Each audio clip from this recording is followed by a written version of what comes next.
So I don't need to tell you about this. All right, so we want a small standard error, right? Bottom line indicates the low sample means are similar to the population means. Okay, so that's probability sampling we were talking about. So there's the non-probability sampling methods also, and these are not based on obtaining subjects at random. Not every person has that equal opportunity to be included into the sample, and it could lead to a sample that you have that is not representative, so we can't infer a lot of things.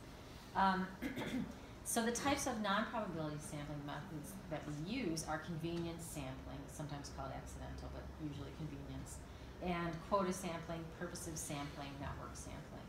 And I think everybody's pretty familiar with a convenience sample, right? Anyone that happens to come to your clinic or whatever, that's who you include in your study. If we were to take you and survey you, you would be a convenience sample, right? So sometimes people will go backwards and say, well, let's look at let's look at the age of these people, let's look at the gender, and let's see if they are similar to the population. And try to work backwards based on their convenience sampling method. And that's not exactly the best thing to do, but that's how they try to stretch it. So it's not the best method, but we use it a lot because it's very easy for us to do.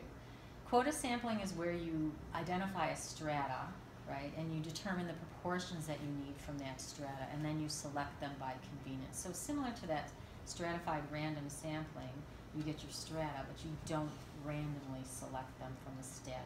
You say, I need 100 Caucasian females with diabetes, less than 50 years of age. The first 100 that come to you, you're going to take. The next, 100, so it's very conveniently selected.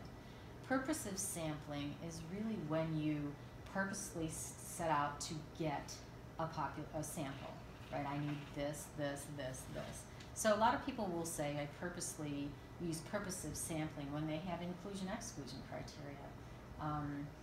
But oftentimes we use it when we want to get experts in the field, and so we purposely set out to get these experts to look at our survey to tell us whether or not our survey instrument is worthwhile pursuing, things like that. So purposive sampling, again, the words just kind of identify what it is. We purposely go out and select somebody. It's not very objective. Exit polls would be an example. We go to the South Side, or we go to a place where we know they're Republican or they're Democratic, and purposely go out and talk to those people. Network sampling, snowball sampling, is where